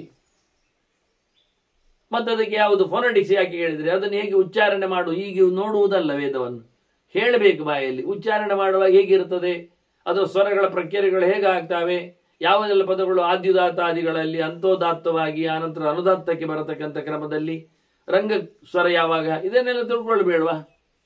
ಆದ್ರಿಂದ ಅವರು ಉಚ್ಚಾರಣೆಯ ಶಾಸ್ತ್ರವನ್ನು ಓದಿದ್ದಾರೆ. ಮೀಟರ್ ಹೇಗೆ ಉಂಟು ಹೇಳಿಕೊಂಡು ಆ ಮೀಟರ್ ಶಾಸ್ತ್ರವನ್ನು ತಿಳ್ಕೊಂಡಿದ್ದಾರೆ, ಛಂದಸ್ಸು. ಆನಂತರ ಶಬ್ದಗಳ ಚಿಂತನೆಗಾಗಿ ಕೋಶಗಳನ್ನು ಅನುಸಂಧಾನಕ್ಕೆ ತಂದಿದ್ದಾರೆ, ಅದನ್ನು ರೆಫರೆನ್ಸ್ ಮಾಡ್ತಾರೆ ಅವರು. ಹೀಗೆ ವೇದಾಂಗಗಳಲ್ಲಿ ಎಲ್ಲ ಅದನ್ನು ಉಪಯೋಗಿಸಿಕೊಳ್ಳತಕ್ಕಂಥ ಸ್ಮೃತ್ಯಾದಿ ಕೃತಿಗಳಲ್ಲಿಯೂ ಬಹಳ ಜೋರಾದವರು ಇವರೆಲ್ಲ. ಒಳ್ಳೆ ದೊಡ್ಡ ದೊಡ್ಡ ವಂಶದಲ್ಲಿದ್ದವರು, ಕುಲೀನಾಹ. ಅಷ್ಟೇ ಅಲ್ಲದೆ ಒಳ್ಳೆ ಆಚಾರವಂತರು, ಒಳ್ಳೆ ವಿಚಾರವಂತರು ಅಷ್ಟೇ ಅಲ್ಲದೆ ಆಚಾರವಂತರು ಹೌದು. ಇಂಥವರೆಲ್ಲ ಬಂದಿದ್ದಾರೆ ನೋಡಿ. ಅವರು ಬಹಳ ದೊಡ್ಡ ಮಟ್ಟಿನ ಸೇವೆಯನ್ನು ಮಾಡಿ ಬಂದವರು. ಹಾಗಾಗಿ ನಿನ್ಗೆ ಯಾರು ಇಷ್ಟ ಆಗ್ತದೆ, ಮಹಾವ್ರತಂ ವೃಣಿಶ್ವಾದ್ಯ ತಸ್ಮೈ ದಾಸ್ಯಾಮ್ಯ ಹಂಶವೇ. ನಿನಗಿಷ್ಟ ಆದವನನ್ನು, ಮಹಾವ್ರತನನ್ನು, ಎಲ್ಲ ವಿಷಯದಲ್ಲಿಯೂ ಭಗವಂತನೆಡೆಗೆ ತನ್ನನ್ನು ಸಮರ್ಪಿಸಿಕೊಂಡವನನ್ನು, ಒಳ್ಳೆ ರೀತಿಯಾದ ವೇದವ್ರತವನ್ನು ಅದರಲ್ಲಿ ದೀಕ್ಷಾಬದ್ಧನಾಗಿ ಇರುವವನನ್ನು ನೀನು ಇವರಲ್ಲಿ ಆಯ್ಕೆ ಮಾಡಿ ಅವರಿಗೆ ನಾನು ನಿನ್ನನ್ನು ದಾನ ಮಾಡ್ತೇನೆ, ಕೊಟ್ಟು ಬಿಡ್ತೇನೆ, ಕನ್ಯಾದಾನ ಮಾಡ್ತೇನೆ ಹೇಳು ಅಂತ. ಅದಕ್ಕೆ ನೋಡಿದ್ಲು ಸುವಾರ್ಚಲೆ ಎಲ್ಲರನ್ನು ಸಹ. ವಿಪ್ರಾಣಾಂ ಸಮಿತಿ ದೃಷ್ಟ ಪ್ರಣಿಪತ್ಯತ ಬೋಧನಾನ್. ಮುನಿಗಳ ಮಂಡಲವನ್ನು ನೋಡಿ ತಲೆಬಾಗಿಸಿ ನಮಿಸಿ ಅವರಿಗೆ, ಎಲ್ಲರೂ ಶ್ರೀಮಂತರೇ, ಯಾವುದರಲ್ಲಿ? ತಪಸ್ಸಿನಲ್ಲಿ. ತಪೋಧನಾನ್, ಅವಳಿಗೆ ಅದೇ ಬೇಕು ಅಂತ ಬಹುದೊಡ್ಡದಾದಂಥ ವೈದಿಕ ಶ್ರೀಮಂತರನ್ನು ಕಂಡು ತಲೆಬಾಗಿಸಿ ಕೇಳ್ತಾಳೆ, ಯದ್ಯಸ್ತಿ ಸಮಿತೌ ವಿಪ್ರಾಹ ಮಹಾಭಾಗಾಹ. ವಾಸ್ತವವಾಗಿ ಹೇಳ್ತಾನೆ, ಯದ್ಯಸ್ತಿ ಸಮಿತೌ ವಿಪ್ರಹ ಹಂದೋನಂತಹ ಸಮೇಮತಃ. ನಿಮ್ಮ ಈ ಟ್ಯಾಗಿನಲ್ಲಿ, ಗುಂಪಿನಲ್ಲಿ ಯಾರಾದರೂ ಕುರುಡನಾದವ, ಕಣ್ಣಿದ್ದವ ಇದ್ದಾನ? ಅವನು ನನಗೆ ಆಗ್ತಾನೆ ಹೇಳಿಬಿಟ್ಲು ಅವಳು. ಋಷಿಗಳು ನೋಡಿದ್ರು. ತಶ್ರುತ್ವ ಮುನಯ ತತ್ರ ವೀಕ್ಷಮಾಣ ಪರಸ್ಪರ. ಅವರವರ ಪಕ್ಕಪಕ್ಕದಲ್ಲಿದ್ದವರು ನೋಡಿಕೊಳ್ತಾರೆ. ಎಂತ ಹೇಳಿದ್ದು ಹುಡುಗಿ, ಕಣ್ಣಿಲ್ಲದವ ಬೇಕು, ಕಣ್ಣಿದ್ದವ ಬೇಕು ಅಂತ. ಮಾತಾಡೋದಿಲ್ಲ ಅವರು ಮುನಿಗಳು, ಮೌನ ಜಾಸ್ತಿ. ಬಿಳಿ ಬಿಳಿ ನೋಡ್ತಾ ಇದ್ದಾರೆ ಒಬ್ಬರಿಗೊಬ್ಬರಿಗೆ, ಕಣ್ಣಲ್ಲಿ ಮಾತಾಡ್ತಾ ಇದ್ದಾರೆ ಕಣ್ಣಿನಲ್ಲಿ. ನೋಜು ವಿಪ್ರಾಹ ಮಹಾಭಾಗ, ಏನು ಬಾಯಿ ಮುಚ್ಚಿ ಕೂತಿದ್ದಾರೆ, ಎಂತ ಹೇಳಲಿಲ್ಲ. ಏನು ಅಂತ? ಕನ್ಯಾಮತ್ವ ಹ್ಯವೇದಿಕ. ಇವಳಿಗೆ ಮಂಡೆ ಸಮಯ ಇಲ್ಲ ಅಂತ ತಿಳ್ಕೊಂಡು, ಅದು ಎಂತ ಮಂಡೆ ಸಮಯ ಇಲ್ಲ ಅಂತ. ಸರಿ ಓದಿಕೊಂಡಿಲ್ಲ, ಇನ್ನು ಮೆಚ್ಯೂರ್ಡ್ ಆಗಲಿಲ್ಲ ಇವಳು, ಪ್ರಬುದ್ಧಳಾಗಲಿಲ್ಲ ಇವಳು, ಹಾಗಾಗಿ ಹೀಗೆ ಮಾತಾಡ್ತಾಳೆ. ಕುರುಡನಿಗೆ ಕುರುಡ ಅನ್ಬೇಕು, ನನಗೆ ಕುರುಡು ಕಣ್ಣಿದ್ದವನು ಬೇಕು ಅಂತ ಹೇಳ್ಕೊಂಡು ಏನೋ ಕೇಳ್ತಾ ಇದ್ದಾಳೆ. ಇದು ಸಮಯ ಇಲ್ಲ ಅಂತ ಹೇಳಿಕೊಂಡು, ಅವಳಿಗೆ ಸಮಯ ಇಲ್ಲ, ಬೆಳಿಲಿಲ್ಲ, ಅವಳಾಯ್ತಪ್ಪ, ಅವಳ ಅಪ್ಪ ಇದ್ದಾನಲ್ಲ ಕರೆದವ, ಅವ ಋಷಿ, ದೊಡ್ಡ ಋಷಿ ದೇವಲ, ಅವನು ಸುದ್ದಿ ಬೇಡಪ್ಪ ಅಂದ್ರಂತೀವಿ. ಕುತ್ಸಯಿತ್ವ ಮುನಿಂ ತತ್ರ ಮನಸ ಮುನಿ ಸತ್ತಮಾಹ. ಅವರು ಭಯಂಕರ ಜೋರಿನವರೇ ಋಷಿಗಳೆಲ್ಲ. ಆದರೂ ಇವನೊಬ್ಬ ದೊಡ್ಡ ಋಷಿ ಅಲ್ವಾ, ಅದರಿಂದ ಬಾಯಿ ಮುಚ್ಚಿ ಏನು ಮಾತಾಡದೆ ಮನಸ್ಸಿನಲ್ಲಿ ಅವನನ್ನು ಬೈತ, ಹಾಳಾದವ, ತಲೆಸರಿಲ್ಲದವ, ಸುಮ್ಮನೆ ಅಂತ ಹೇಳಿಕೊಂಡು ನೋಡಿ. ಇದರಲ್ಲಿ ಹೇಳಲಿಲ್ಲ, ಮನಸ್ಸಿನಲ್ಲಿ ಅಸಮಾಧಾನದ ಜೊತೆಯಲ್ಲಿ ಅವನನ್ನು ನಿಂದನೆ ಮಾಡ್ತಾ, ಹುಡುಗಿಗಾದ್ರೂ ಗೊತ್ತಿಲ್ಲ ಇಟ್ಟುಕೊಳ್ಳುವ, ಇವನಿಗಾದ್ರೂ ಕರೆಯುವಾಗ ಗೊತ್ತಾಗೋದು ಬೇಡವಾ ಎಂತ ಬರಬೇಕು ಅಂತ ಎಲ್ಲಿ ಹೇಳು. ಇಲ್ಲಿ ಬಂದ ನಂತರ ನಮ್ಮ ಹತ್ರ ಹೇಳುದು, ಏ ಕುರುಡ ಇಲ್ಲದವ ಇಲ್ಲಿ ಬಾ, ನನಗೆ ಗಂಡ ನೀನು ಅಂತ. ಆಗ್ಲಿಲ್ಲ. ಯಥಾಗತಂ ಯಯುಹು ಕ್ರುದ್ಧಾಹ ನಾನಾ ದೇಶ ನಿವಾಸಿನ. ಎಲ್ಲೆಲ್ಲೆಲ್ಲಿಂದ ಬಂದಿದ್ದಾರೆ, ಬಹಳ ದೂರದಿಂದೆಲ್ಲ ಎಲ್ಲ ಹೋಗಿಬಿಟ್ರಂತೆ. ಸಿಟ್ಟು ಮಾಡಿಕೊಂಡು ಹೋದು, ಕೋಪ, ಬೈಯುವಂತಿಲ್ಲ ಋಷಿಗಳು. ಸ್ವಯಂ ಬೈಲಿಕ್ಕೂ ಋಷಿಯೇ, ಬೈಯುವುದು ಯಾರಿಗೆ? ಬಾಯಿ ಮುಚ್ಚಿ ಹೋಗಿಬಿಟ್ಟ. ಎಲ್ಲರೂ ಹೋಗಿಬಿಟ್ಟಿದ್ದಾರೆ ಅವರವರ ಮನೆಗೆ, ಎಲ್ಲೆಲ್ಲ ದೂರದಲ್ಲಿ ಬಂದವರು. ತತ ಕದಾಚಿತ್ ಬ್ರಹ್ಮಣ್ಯ ವಿದ್ವಾನ್ ನ್ಯಾಯ ವಿಶಾರದ ಊಹಾಪೋಹ ವಿಧಾನಜ್ಞ ಬ್ರಹ್ಮಚರ್ಯ ಸಮನ್ವಿತ ವೇದವಿತ್ ವೇದ ತತ್ವಜ್ಞ ಕ್ರಿಯಾಕಲ್ಪ ವಿಶಾರದ ಆತ್ಮತತ್ವ ವಿಭಾಗಜ್ಞ ಪಿತೃಮಾನ್ ಗುಣಸಾಗರ. ಒಂದಿನ ಇಂಥ ಒಂದು ಅಸಾಮಿ ಬಂದ, ರಾಶಿಗಟ್ಟಲೆ ಗುಣವನಲ್ಲಿ ತಂದೆ ಬೇರೆ ಇದ್ದಾನೆ ವಂಶ ಪರಂಪರೆಗಾಗಿ. ಅದರೊಟ್ಟಿಗೆ ಇವನಿಗೆ ಒಳ್ಳೆ ರೀತಿಯಾಗಿ ಪರಮಾತ್ಮನ ಬಗ್ಗೆ ಎಚ್ಚರ ಇದೆ. ನಾನು ದೇವರಲ್ಲ, ದೇವರಿಯಂಥವನು, ಜಗತ್ತನ್ನು ನಿರ್ಮಿಸಿದವನು, ಎಲ್ಲ ಅವನಲ್ಲಿ ಚಿಂತನೆಗಳು ಮಡುಗಟ್ಟಿದೆ. ಗಟ್ಟಿಯಾಗಿ ಅಧ್ಯಾತ್ಮ ತತ್ವವನ್ನು ಚೆನ್ನಾಗಿ ಅರಿತುಕೊಂಡಿದ್ದಾನೆ. ಕ್ರಿಯಾಕಲ್ಪ ವಿಶಾರದ ವೇದವನ್ನು ಯಾವ ನೆಲೆಯಲ್ಲಿ ದುಡಿಸಿಕೊಳ್ಳಬೇಕೆನ್ನುವುದು ಗೊತ್ತಿದೆ ಅವನಿಗೆ. ವೇದಾಂಗಗಳ ಪಾಠದಲ್ಲಿ ಅದೆಲ್ಲ ಬರ್ತದೆ. ವೇದ ಬರ್ತದೆ, ವೇದವನ್ನು ಉಪಯೋಗಿಸುವುದು ಹೇಗೆ, ಆ ಯಜ್ಞವನ್ನು ನಡೆಸಿಕೊಡುವುದು ಹೇಗೆ ಎಂದು ನೋಡಲಿಕ್ಕೆ ಉಂಟು. ಜ್ಞಾನಕಾಂಡವನ್ನು ಕರ್ಮಕಾಂಡದಲ್ಲಿ ಬಳಸುವ ವಿಧಾನವನ್ನೆಲ್ಲ ತಿಳ್ಕೊಂಡಿದ್ದಾನೆ. ಅದರಂತೆ ವೇದವನ್ನು ಅರಿತುಕೊಂಡವ, ವೇದದ ಸ್ಪಿರಿಟ್ ತತ್ವ ಭಗವಂತ ಅವನ ಬಗ್ಗೆ ಎಚ್ಚರ ಉಂಟವನಿಗೆ. ಅದಕ್ಕಾಗಿ ಬ್ರಹ್ಮಚರ್ಯದಲ್ಲಿದ್ದಾನೆ, ಇನ್ನು ಮದುವೆಯಾಗದವನಿದ್ದಾನೆ. ಅವನಿಗೆ ಎಲ್ಲ ವಿಷಯಗಳು ಊಹಿಸಿಕೊಂಡು ಮಾಡಲಿಕ್ಕೆ ಬೇಕಾದ್ದೆಲ್ಲ ಗೊತ್ತುಂಟು ಅವನಿಗೆ. ಏನಾಗ್ತದೆ, ಏನಿರ್ತದೆ, ಅದೆಲ್ಲ ಶಾಸ್ತ್ರಗಳನ್ನು ಮಾತಾಡಿಸಿಕೊಳ್ಳುತ್ತದೆ. ಅಂತಹ ಯುಕ್ತಿಯುಕ್ತನಾದವ, ಎಲ್ಲದರಲ್ಲೂ ತರ್ಕಬದ್ಧವಾಗಿ ಚಿಂತನೆ ಮಾಡುವವ, ಜ್ಞಾನಿಯಾದವ, ಭಗವಂತನಲ್ಲಿ ಪ್ರೀತಿಯನ್ನು ಸಂಪಾದನೆ ಮಾಡಿದವ ಅವ ಒಂದ. ಅದು ಕದಾಚಿತ್ ಹೀಗೊಂದು ದಿನ ಒಬ್ಬ ಅಲ್ಲಿಗೆ ಎಂಟ್ರಿ ಕೊಟ್ಟಿದ್ದಾನೆ. ವಿದ್ವತ್ತಿದೆ ಅವನಲ್ಲಿ, ಭಗವದ್ ಎಚ್ಚರ ಇದೆ, ವೈಷ್ಣವನಿದ್ದಾನೆ. ಹಾಗಾಗಿ ಅವನು ಬಂದವ. ಯಾರು ಕೇಳಿದರೆ ಶ್ವೇತಕೇತು ದಿಖ್ಯಾತ ಅಂತಾರೆ ಭೀಷ್ಮ. ಶ್ವೇತಕೇತು ಬಂದದ್ದು, ಉದ್ದಾಲಕನ ಮಗ. ಹಾಗಾಗಿ ಶ್ವೇತಕೇತು ವಿಷಯ ಕೇಳಿಯೇ ಬಂದವ. ವಾಸ್ತವವಾಗಿ ಶ್ವೇತ ಅಂದರೆ ಬಿಳಿಯಾದದ್ದು, ಕೇತು ಅಂದರೆ ಜ್ಞಾನ ಅಂತ ಅರ್ಥ, ಅಥವಾ ಧ್ವಜ ಅಂತ ಅರ್ಥ. ಆಗ ಮುಖ್ಯವಾಗಿ ಅವನ ಜಂಡ ಯಾವುದು ಕೇಳಿದರೆ, ಅವನ ಕೀರ್ತಿ ಬದ್ದಾಗಿ ಎಂಥದ್ದು ಕೇಳಿದರೆ, ಅದು ಅವನದ್ದು ಜ್ಞಾನದ ಅರಿವಿನ ಬಿಳಿಯಾದ ವಸ್ತುವಿನ ಅಂದರೆ ಸ್ವಚ್ಛವಾದದ್ದು. ಕಪ್ಪು ಯೋಚನೆಗಳಲ್ಲ, ಕಪ್ಪು ದುಡ್ಡಲ್ಲ, ಕಪ್ಪು ಅಧಿಕಾರ ಅಲ್ಲ. ಅದನ್ನ ಭಗವಂತನೇ ನಿಜವಾದಂತಹ ಪೂರ್ಣವಾದಂತಹ ಸ್ವಚ್ಛರೂಪನಾದ್ರಿಂದ ಅವನನ್ನೇ ತನ್ನ ವಿಶೇಷವಾದಂತಹ ಜ್ಞಾನದ ಪೀಠದಲ್ಲಿ ಕುಳ್ಳಿರಿಸಿಕೊಂಡವನಾಗಿದ್ದಾನೆ. ಕಿತಿ ಸಂಜ್ಞಾನೆ ಅಂತಲ ಧಾತು ಇದೆ. ಹಾಗಾಗಿ ಪರಿಪೂರ್ಣವಾದ ಭಗವಂತನ ಶುದ್ಧ ಸತ್ವ ಅಂದರೆ ಸಕಲ ಗುಣ ಸಂಪೂರ್ಣನ, ಯಾವುದೇ ಬಾಹ್ಯವಾಗಿರತಕ್ಕಂಥ ರಾಗದ್ವೇಷಗಳು ಇಲ್ಲದೆ ಇಡೀ ಜಗತ್ತನ್ನು ನಿರ್ಮಾಣ ಮಾಡಿದವನ ಎಚ್ಚರವನ್ನು ಪಡೆದಿರತಕ್ಕಂತಹ ಲೋಕದಲ್ಲಿ ಭಾರಿ ಪ್ರಸಿದ್ಧ ಅಂತ ಇವ. ಕ್ಷುತ್ವಾ ತತ್ರಾಗತೋ ಭವತ್. ಸಬ್ಜೆಕ್ಟ್ ಕೇಳಿದ, ಸುವಲಚರೆಯ ಮದುವೆ ಅಂತ ಹೇಳಿ ಅದು ತಿಳ್ಕೊಂಡಿದ್ದ. ಕುರುಡನಿಗೆ ಕೊಡ್ತಾರಂತೆ, ಕಣ್ಣಿದ್ದವನಿಗೆ ಕೊಡ್ತಾರಂತೆ ಹುಡುಗಿಯಿಂದ. ಹಾಗೆ ತಿಳಿದವನೇ ಶ್ವೇತಕೇತು ದೇವಲರ ಆಶ್ರಮಕ್ಕೆ ಬಂದಿದ್ದಾನೆ. ಮಾಮೂಲಿ ಯಾರು ಬಂದರೂ ಸಹ ಗೌರವಿಸುವುದು ರಾಜನ ದೇವರನ ಕ್ರಮ ಆಗಿದೆ. ಹಾಗಾಗಿ ಸಂಪೂಜ್ಯ ಬಹಳ ಚೆನ್ನಾಗಿ ಅವನನ್ನು ಆಧರಿಸಿಕೊಂಡು ವರಯೈನಂ ಮಹಾಪ್ರಾಜ್ಞಂ ಅಂತಾನೆ ಸುವರ್ಚಲೆ ಹತ್ರ.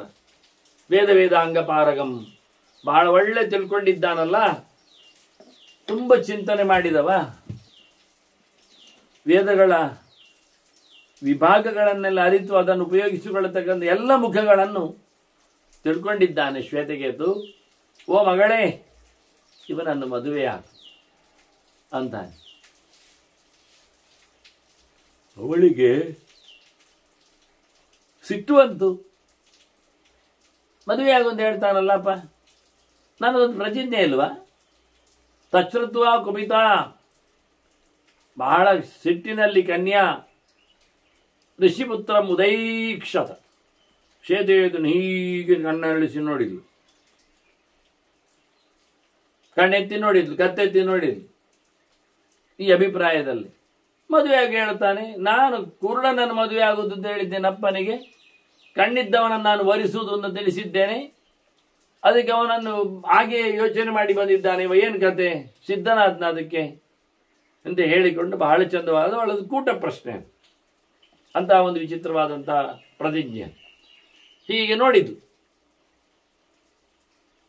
ಆಗ ಬೋಳೆ ಕಂಡು ಮಾಡಿ ಹೀಗೆ ಪರಿಕಿಸಿದ್ದಕ್ಕೆ ಶ್ವೇತಗೆ ಹೇಳ್ತಾನೆ, ನಾನು ಶ್ವೇತಗೆ ಬಂದದ್ದು, ಸೋಹಂ ಭದ್ರೇ ಸಮಾಗತಃ. ಹುಡುಗಿಯನ್ನು ಕರೆಯುವಾಗ ಒಳ್ಳೆ ಚಂದ ಕಾಣುವವಳೆ ಅಂತಲೇ ಕರೆದೇ ಹೇಳ್ತಾನೆ. ಕರಿವಾಗ ಬಹಳ ಸಂಬೋಧನೆಯನ್ನು ಬಹಳ ಸುಂದರವಾಗಿ ಕೊಟ್ಟು, ನೀನು ಒಳ್ಳೆಯ ಹುಡುಗಿ ಅಲ್ವಾ ಅಂತ ಹೇಳಿಕೊಂಡು, ನಾನು ಬಂದಿದ್ದೇನಲ್ಲ, ಶ್ವೇತೆಗೆ ಇದ್ದಿದ್ದೇನಲ್ಲ ನಾನು. ಅಥೋಹಮತ್ರ ನಾನಿದ್ದೇನೆ, ನಾನು ಹೇಗಿದ್ದೇನೆ ಅಂತ ನಿನಗೆ ಹೇಗೆ ಬೇಕು? ಕುರುಡ ಅಲ್ವಾ? ಹೌದು, ನಾನು ಕುರುಡ. ಅಂದೋಹಮತ್ರ, ಈ ಸಂಸಾರದಲ್ಲಿ ನನಗೆ ಎಂತ ಕಾಣುವುದೇ ಇಲ್ಲ. ನನ್ನ ಪ್ರಕಾರದಲ್ಲಿ ತತ್ವಂ ಬಿಹಿ ತಥಾ ಮನ್ಯೇಚ್ಛ ಸರ್ವದ. ನೀನು ಹಾಗೆ ಅಂತ ತಿಳ್ಕೊಂಡಿದ್ದೇನೆ, ನೀನು ಕುರುಡಿ ಅಂತ ತಿಳ್ಕೊಂಡಿದ್ದೇನೆ ನಾನು. ಈ ಸಂಸಾರ ನನಗೆ ಅದು ಕುರುಳಾಗಿ ಬಿಟ್ಟಿದೆ. ಅದರ ವಿಷಯದಲ್ಲಿ ನೀನು ಸಂಸಾರ ಹೊತ್ತವಳು ಕುರುಡಿ ಅಂತ ಕಾಣಿದೆ ನನಗೆ ಅಂದುಕೊಳ್ತಾನಿವ. ನನಗೂ ಗೊತ್ತು ಆಯ್ತಾ ಅಂತ. ನಾನು ಯಾವಾಗಲೂ ತಿಳ್ಕೊಂಡಿದ್ದೇನೆ ಹಾಗೆ. ಮತ್ತೆ ನನ್ನ ಕಣ್ಣು ನೋಡು, ಉದ್ದ ಇಲ್ವಾ? ವಿಶಾಲ ನೇನಂಬಿದ್ದಿ ತಥಾಮಾಂ ಹೀನ ಸಂಶಯ. ನಾನು ಸಂಸಾರದಲ್ಲಿ ಕುರುಡ, ನನ್ನ ಕಣ್ಣು ನೋಡುವಾಗ ಯಾರು ಉಂಟು? ನನಗೆ ಕಣ್ಣುಂಟು. ಯಾಕೆ? ನನಗೆ ದೇವರ ಬಗ್ಗೆ ಎಚ್ಚರ ಉಂಟು, ನನಗೆ ಯಾವುದೇ ಸಂಶಯ ಇಲ್ಲ. ಹಾಗಾಗಿ ನನಗೆ ದೇವರ ಕಣ್ಣು ಇದೆ, ಸಂಶಯ ಇಲ್ಲ ಶಾಸ್ತ್ರದಲ್ಲಿ. ಹಾಗಾಗಿ ನಾನು ಕುರುಡ ಅಲ್ಲೇ ಇದ್ದೇನೆ. ಮತ್ತು ಸಂಸಾರದಲ್ಲಿ ವಿಷಯಗಳಲ್ಲಿ ನಾನು ಕುರುಡನಿದ್ದೇನೆ, ನನಗೆಂಥದ್ದು ಗೊತ್ತಿಲ್ಲ. ಹಾಗಾಗಿ ನಾನು ಕುರುಡನೌದು, ಇನ್ನೊಂದು ಮುಖದಲ್ಲಿ ನಾನು ಕಣ್ಣಿದ್ದವನಿದ್ದೇನೆ. ಅವಳು ಚಂದವಾದ ಕಣ್ಣಿನವಳೆ ಹೇಳಿದ್ದಲ್ಲ. ಹಾಗೆ ಕಣ್ಣಿದ್ದು ಕಣ್ಣಿಲ್ಲದವಲ್ಲ ಅಂತ ಅವಳು ಏನೊಂದು ಇವನ ಜೊತೆಯಲ್ಲಿ ಪ್ರಾಕ್ಟೀಸ್ ಮಾಡಿಕೊಂಡ್ಲು, ತೋರಿಸಿಬಿಟ್ಲು. ಅದರಿಂದ ಇವನು ಅದೇ ರೀತಿಯಾಗಿ ಹೇಳುತ್ತಾನೆ. ಹೇಳಿ, ನಾನು ನೋಡು ಲೋಕದಲ್ಲಿ ಹೇಗೆ ಉಂಟು ನೋಡು, ಹೇಗಿದೆ. ನೀನು ಮಾತ್ರ ಅಲ್ಲದೆ ನಾನು ವಿಶೇಷವಾಗಿ ನಿನ್ನನ್ನು ಸಹ ನಾನು ಇದೇ ರೀತಿಯಾಗಿ ಸಂಸಾರದಲ್ಲಿ ಕತ್ತಲು ಕಂಡವಳನ್ನಾಗಿ, ಎಚ್ಚರ ಇಲ್ಲದವಳನ್ನಾಗಿ, ಶಾಸ್ತ್ರದಲ್ಲಿ ವಿಶೇಷವಾದ ಎಚ್ಚರ ಉಳ್ಳವನನ್ನಾಗಿ ನಾನು ತಿಳ್ಕೊಳ್ಳುತ್ತೇನೆ ವಾಸ್ತವವಾಗಿ. ಆದ್ದರಿಂದ ವೃಣೀಶ್ವ ಮಾಂ ವರಾರೋಹಿ, ನನ್ನನ್ನು ಮದುವೆ ಆಗು ಅಂತಾನೆ. ಭಜೇ ಚತ್ವ ಮನಿಂದಿತೆ, ನೀನು ಒಳ್ಳೆಯವಳು ನನಗೆ ಗೊತ್ತಿದೆ, ನಿನ್ನ ನಾನು ಕೈ ಹಿಡೀಲಿಕ್ಕೆ ಉಂಟು, ಆಗಲಿ ಅಂತ. ನೋಡಿ, ಈಗ ಲೋಕದಲ್ಲಿ ಕಣ್ಣು ಯಾರು? ಕಣ್ಣು ದೇವರೇ ಅಲ್ವಾ? ಏನೇದಂ ವೀಕ್ಷತೆ ನಿತ್ಯಂ ಋಣೋತಿ ಸ್ಪೃಶತೆ ತವ ಗ್ರಾಯತೆ ಭಕ್ತಿ ಸತತಂ ಏನೇದಂ ಸಾರ್ಯತೆ ಪುನಃ. ಯಾವ ಭಗವಂತನಿಂದಾಗಿ ಜಗತ್ತಿನಲ್ಲಿ ಎಲ್ಲ ಕ್ರಿಯೆಗಳು ನಡೆಯುವಂಥದ್ದು. ದೇವರಿದ್ದರೆ ನಮಗೆ ಜಗತ್ತು ಓದಾಗ್ತದೆ. ನಾವು ದೇವರ ಕಣ್ಣಿನಿಂದ ಜಗತ್ತನ್ನು ಪರಿಗಿಸುವುದು. ನಾವು ಕಾಣುವುದಾಗಲಿ, ಕೇಳುವುದಾಗಲಿ, ಹೇಳುವುದಾಗಲಿ, ಮುಟ್ಟುವುದಾಗಲಿ, ಮೂಸುವುದಾಗಲಿ, ನಡೆಸುವುದಾಗಲಿ, ತಿಳಿಯುವುದಾಗಲಿ, ಏನೇದ ಮನ್ಯತೆ ತತ್ವಂ ಏನ ಬುದ್ಧ್ಯತಿವಾ ಪುನಃ. ಈ ಎಲ್ಲ ಇಂದ್ರಿಯಗಳ ವ್ಯಾಪಾರಕ್ಕೂ ದೇವರು ಬೇಕು. ಅದು ನಿಜವಾಗಿ ಎಲ್ಲವನ್ನು ಮಾಡುವವನು, ಕೇಳುವವನು, ನೋಡುವವನು ಯಾರು? ಅದು ದೇವರೇ ವಾಸ್ತವವಾಗಿ. ಮತ್ತೆಂಥದ್ದು? ನಾವೆಂಥದ್ದು? ನಾವೇನಲ್ಲ ಲೆಕ್ಕಾಚಾರದ. ನ ಚಕ್ಷುರ್ ವಿದ್ಯತೆ ಶೇಷಃ ಸವೈಭೂತ ಅಂತ ಉಚ್ಯತೆ. ಯಾರಿಗೀ ದೇವರು ಇಲ್ಲ, ಈ ಕಣ್ಣು ದೇವರು ಯಾರಿಗೂ ಅಲ್ಲ, ಅವನು ಹುಟ್ಟು ಕುರುಡ ಅಂತಲೇ ಅರ್ಥ. ಅವನು ಈ ಪ್ರಾಣಿ ಪ್ರಪಂಚದಲ್ಲಿ, ಮನುಷ್ಯ ಲೋಕದಲ್ಲಿ ಅವನು ಕುರುಡನೇ. ಅದು ನಿಜವಾಗಿ ಕಣ್ಣು ಯಾರು? ದೇವರೇ ಕಣ್ಣು ಎಲ್ಲರಿಗೂ. ಅದನ್ನು ದೇವರು ನಾವು ಕಣ್ಣು ಅಂತಲೇ ಕರಿತೇವೆ, ಚಕ್ಷುಸ್ಸು ಅಂತಲೇ ಕರಿತೇವೆ ಅಲ್ವ ಅಂತಾನೆ. ಯಸ್ಮಿನ್ ಪ್ರವರ್ತತೆ ತೇಜಂ ಪಶ್ಯನ್ ಶೃಣ್ವನ್ ಪ್ರಸನ್ನಭಿ ಜಿಗ್ರಂಶ್ಚ ರಸಯನ್ ತದ್ವತ್ ವರ್ತತೆ ಏನ ಚಕ್ಷುಷ. ಇಡೀ ಜಗತ್ತನ್ನು ಭಗವಂತ ತನ್ನ ಅಂಕೆಯಲ್ಲಿ ಇಡೀ ಜಗತ್ತನ್ನು ಕುಣಿಸ್ತಾ ಇದ್ದಾನೆ, ನಡೆಸ್ತಾ ಇದ್ದಾನೆ. ನಾವು ಕೇವಲ ಭಗವಂತನ ದರ್ಶನಕ್ಕಾಗಿ, ಸೇವೆಗಾಗಿ ಹಾತೊರೆಯುವರಷ್ಟೇ ಹೊರತುಪಡಿಸಿದರೆ ಇನ್ನೇನು ಅಲ್ಲ. ಎಲ್ಲವೂ ದೇವರಿಂದಲೇ ಆಗುವಂಥದ್ದು ಇಡೀ ಜಗತ್ತು. ಆದ್ದರಿಂದ ತನ್ಮೇನಾಸಿ ತಥೋ ಹ್ಯಂಧಃ, ಅದು ನನ್ನ ನಿನ್ನ ವೃಣಭದ್ರೇ ಅದ್ಯಮಾಂ ಅತಃ. ಅಂತಹ ಕಣ್ಣು ಅದು ನನಗೆಲ್ಲಿ ಉಂಟು? ನಾನೇನು ಮಾಡ್ತಾ ಇದ್ದೇನೆ? ಇಡೀ ಜಗತ್ತನ್ನು ನಾನು ಅಂಕೆಯಲ್ಲಿ ತರ್ತೇನೆ. ಅದು ನನಗೆ ಯಾವ ವಿಷಯಗಳ ಸಂಪರ್ಕವೂ ನನಗೆ ಇಲ್ಲ, ನಾನೇನು ಮಾಡ್ತಾ ಇಲ್ಲ. ಲೋಕದೃಷ್ಟಿಯ ಕರೋಮಿ ಮತ್ತೆ ಮಾಡ್ತಾ ಉಂಟಲ್ಲ, ಅದು ಜನರಿಗೆ ಕೇಳುವ ಹಾಗೆ ನೋಡುವ ಹಾಗೆ ಅಷ್ಟೆ. ನಾನು ನಿಜವಾಗಿ ಕುರುಡನೆ. ನಿತ್ಯ ನೈಮಿತ್ತಿಕ ಕರ್ಮಗಳನ್ನೆಲ್ಲ ಮಾಡ್ತಾ ಇದ್ದೇನೆ. ನಿತ್ಯ ನೈಮಿತ್ತಿಕಾದಯ ಅದನ್ನೆಲ್ಲ ನಾನು ಮಾಡಿದರು ಆದರೆ ಯಾವುದೇ ರೀತಿಯಾದಂಥ ನೋಡ್ಲಿಕ್ಕೆ ಹೋಗೋ ನಾನು ಮಾಡಿದಾಗೆ ನಿನಗೆ ಕಾಣಬಹುದು, ಉಳಿದವರಿಗೆ ಕಾಣಬಹುದು. ಆದರೆ ನಾನಲ್ಲಿಲ್ಲ. ವಾಸ್ತವವಾಗಿ ನಾನು ಇನ್ವಾಲ್ವ್ಮೆಂಟ್ ಆಗಲಿಲ್ಲ ನನ್ನದಲ್ಲಿ. ಆತ್ಮದೃಷ್ಟಿಯಾಚ ತತ್ ಸರ್ವಂ, ನಾನು ಇಡೀ ಜಗತ್ತನ್ನೇ ನಾನು ನನ್ನ ಲೆಕ್ಕಾಚಾರದಲ್ಲಿ ದೂರ ಇಟ್ಟಿದ್ದೇನೆ. ಅದನ್ನು ನಾವು ವಿಲಿಪ್ಯಾಮಿ ಚ ನಿತ್ಯಶಃ, ಯಾವುದರ ಲೇಪಕ್ಕೂ ನಾನು ಇಲ್ಲದಾಗೆ ನಾನು ಲೇಪರಹಿತನಾಗಿ ಸಹಜವಾಗಿದ್ದೇನೆ. ಅದನ್ನು ಲೋಕದ ದೃಷ್ಟಿಯಲ್ಲಿ ನಾನು ಕುರುಡ, ಶಾಸ್ತ್ರದೃಷ್ಟಿಯಲ್ಲಿ ನಾನು ಕಣ್ಣುಳ್ಳ. ಇದನ್ನು ಕೃಷ್ಣ ಹೇಳಿದೆ ಹೀಗೆ, ಆ ನಿಶಾ ಸರ್ವಭೂತಾನಂತಸ್ತ್ಯಾನ್ ಜಾಗೃತಿ ಸಂಯಮೀಯಸ್ತ್ಯಾನ್ ಜಾಗೃತಿ ಭೂತಾನಿ ಸಾ ನಿಶಾ ಪಶ್ಯುತ್ತೋಮನೆ ಅಂದ. ಜಗತ್ತನ್ನು ಕಾಣುವವನಿಗೆ ದೇವರು ಕಾಣುವುದಿಲ್ಲ, ದೇವರನ್ನು ಕಾಣುವವನಿಗೆ ಜಗತ್ತು ಕಾಣುವುದಿಲ್ಲ. ದೇವರೆಡೆಗೆ ಎಚ್ಚರ ಆದವನು ಇಲ್ಲಿ ರಾತ್ರಿ ಮಾಡ್ತಾನೆ, ಪ್ರಪಂಚದಲ್ಲಿ ಎಚ್ಚರ ಆದವನು ಭಗವಂತನಲ್ಲಿ ರಾತ್ರಿ ಮಾಡ್ತಾನೆ. ಆದ್ರಿಂದ ನಾನು ಕುರುಡ, ನಾನು ಮತ್ತೆ ಕಣ್ಣುಳ್ಳವ. ವಿಶಾಲನೇನು ಉಂಟು ನನಗೆ ನೋಡು, ಅದೇನು ಕಾಣುವುದಿಲ್ಲ ಎನ್ನುವುದು ಅರ್ಥ ಮಾಡಿಕೊ. ಹಾಗಾಗಿ ನೀನು ನನ್ನನ್ನು ಮದುವೆ ಆಗಲಿಕ್ಕೆ ಉಂಟು ಅಂತ ಮತ್ತೆ ಚಿಂತನೆಯನ್ನು ಕೊಟ್ಟ. ಸ್ಥಿತೋಹಂ ನಿರ್ಭರ ಶಾಂತ ಕಾರ್ಯಕಾರಣ ಭಾವನಃ, ನಾನೀಗ ರೆಡಿ ಇದ್ದೇನೆ. ನಾನು ಯಾವುದರ ಆಯಾಸ ಇಲ್ಲ, ಗೊಂದಲ ಇಲ್ಲ, ಯಾವ ಭಾರವನ್ನು ನಾನು ಹೊತ್ತುಕೊಂಡದ್ದು ಇಲ್ಲ. ಇದು ಮದುವೆ ನೆಲೆಯಲ್ಲಿ ಹೇಳಿದ ಹಾಗೆ. ಇನ್ನು ಮದುವೆ ಆದ ನಂತರ ಹೆಂಡತಿ ಭಾರ ಆಗ್ತಾಳೆ, ನನಗೆ ಯಾವುದು ಇಲ್ಲ ನಾನು ಅಂತಾನೆ. ನಿರ್ಲೇಪ್ತವನಾದ ವ್ಯಕ್ತಿ ನಾನು, ಶಾಂತನಿದ್ದೇನೆ. ಮತ್ತೆ ನಾನು ತಪ್ಪು ಕಲ್ಪನೆಗಳು ಏನುಂಟು ಅದನ್ನು ಓದಿಕೊಂಡಿದ್ದೇನೆ, ಅದನ್ನು ದೂಡಿ ಬಿಡಲಿಕ್ಕೆ. ಕೆಟ್ಟ ಶಾಸ್ತ್ರಗಳು ನನಗೆ ಗೊತ್ತಿವೆ, ಅದನ್ನೆಲ್ಲ ಕಲಿತು ಆಚೆಗೆ ದೂಡಿಯುತ್ತೇನೆ. ಏನು ಅದರಲ್ಲಿ ಹುಡುಕಿದೆ ಅಂತ ನೋಡಿಕೊಳ್ಳಿಕ್ಕೆ ಆಗ್ತದೆ ಅಂತ. ಆದ್ದರಿಂದ ಅವಿದ್ಯೆಯ ತರನ್ ಮೃತ್ಯುಂ ವಿದ್ಯಾಹಿತದ ಅಮೃತಂ, ನಾನು ಶಾಸ್ತ್ರಗಳ ನೆಲೆಯಲ್ಲಿ ಅಮೃತತ್ವದೆಡೆಗೆ ಸಾಗ್ತಾ ಇದ್ದೇನೆ, ಅದನ್ನು ಪಡಿತಾ ಇದ್ದೇನೆ, ನೋಡ್ತಾ ಇದ್ದೇನೆ. ಕೀಟು ವಸ್ತುಗಳನ್ನು ಕೆಳಗಿನ ಒಳಗೆಗಳನ್ನು ನಾವು ಬಿಟ್ಟಿದ್ದೇನೆ, ದೂರ ಇಟ್ಟಿದ್ದೇನೆ. ಈ ರೀತಿಯಾಗಿ ನನ್ನ ಬದುಕಿರಲಿಕ್ಕೆ ಆಗಿ ಯಥಾಪ್ರಾಪ್ತಂತು ಸಂದೃಶ್ಯ ಸ್ಮರ ಅಟಾಮೀಹ ವಿಮತ್ಸರ ಅಂತ. ನಾನು ಹೀಗೇನಿದ್ದೇನೆ ಅಂದರೆ ಆರಾಮವಾಗಿದ್ದೇನೆ.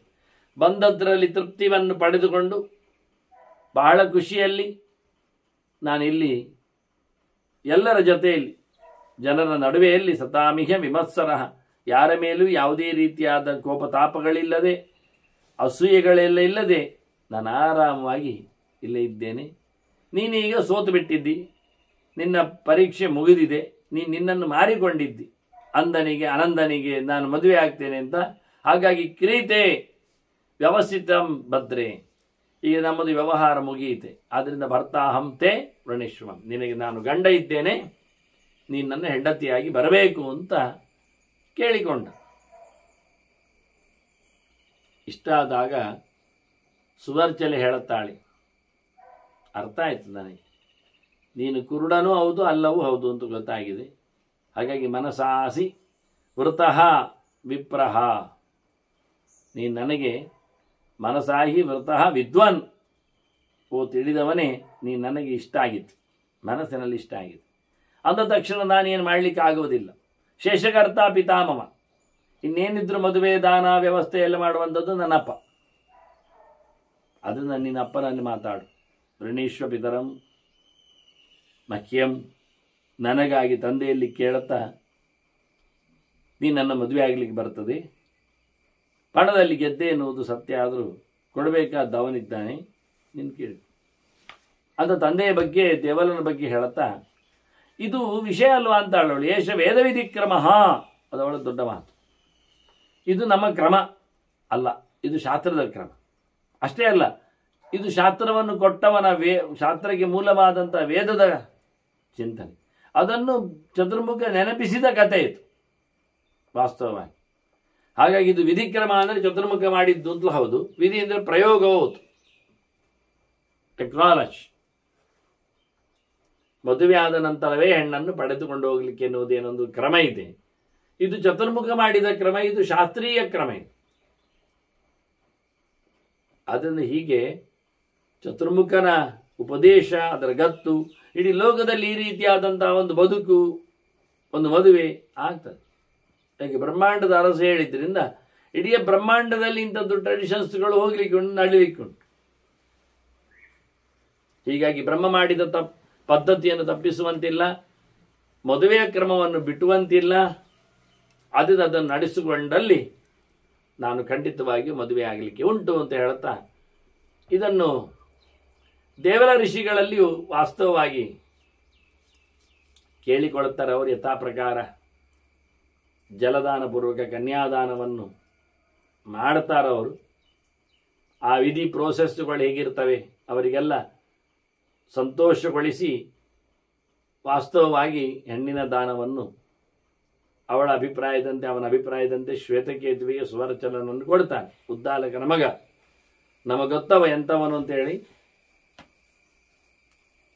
ಶ್ವೇತಕೇತುರ 6ನೇ ಆಸ ಅಂತ ಹೇಳ್ತಾ ಕಥೆಗಳು ಬರ್ತವೆ. ಶ್ರುತಿಗಳಲ್ಲಿ ಬಹಳ ದೊಡ್ಡ ಮಟ್ಟಿನ ಚಿಂತನೆಗಳು ಸಾಗ್ತವೆ. ಶಿಷ್ಯರ ಪರಂಪರೆಯಲ್ಲಿ ಅವನು ಕಲಿತ ಕಥೆಗಳ ಬಗ್ಗೆ ಅನೇಕ ನುಡಿಗಳನ್ನು ಮಹಾಭಾರತವು ಚಿಂತನೆಯಲ್ಲಿ ತಂದಿದೆ. ಹೀಗಾಗಿ ಆ ಋಷಿಗೆ ಯಥಾ ಪ್ರಕಾರ ಅವನ ತಂದೆ ದೇವಲ ಸಂತೋಷದಲ್ಲಿ ಮಗಳನ್ನು ಕನ್ಯಾ ಜಲಪೂರ್ವಕವಾಗಿ, ಸುಮ್ಮನೆ ಬಾಯಲ್ಲಿ ಅಲ್ಲ, ಕ್ರಿಯಾ ಆರಂಭದಲ್ಲಿ, ಕ್ರಿಯೆಯ ಮಾಧ್ಯಮದಲ್ಲಿ ಕೊಡ್ತಾನೆ. ಆದರೆ ಹೇಗೆಲ್ಲ ಕ್ರಿಯೆ ಪ್ರೋಸೆಸ್ಗಳಿದ್ದವು ಅನ್ನೋದು ನಮಗೆ ಕೆಲವು ಬೇಕು. ಅಂದರೆ ಗೌಚ್ ಸಬ್ಜೆಕ್ಟ್, ವಿವಾಹ ಪ್ರಕ್ರಿಯೆಯಲ್ಲಿ ಏನು ನಡೀತದೆ ಅದನ್ನು ಮತ್ತೆ ಅದ್ಯಾಕೆ ಇವಳಿ ವೇಷವಿಧಿ ಅಂತ ಹೇಳಿದಲ್ಲ, ವಿಧಿ ಏನಿದೆ ಅಂತ ಹೇಳಿ ಕೆಲವು ಮುಖಗಳ ವಿಧಿಗಳನ್ನು ಭೀಷ್ಮರು ನಡೆದ ಘಟನೆಗಳಲ್ಲಿ ಧರ್ಮರಾಜನ ಹೇಳ್ತಾರೆ. ಅದನ್ನು ಮತ್ತೆ ಆ ವಿಧಿಯ ವಿಶೇಷತೆಯ ಬಗ್ಗೆ ಚಿಂತನೆಯನ್ನು ಮತ್ತೆ ನಡೆಸುವ ವಂದನೆಗಳೊಂದಿಗೆ ಶ್ರೀಕೃಷ್ಣ ನಾರಾಯಣ ನಾರಾಯಣ ನಾರಾಯಣ.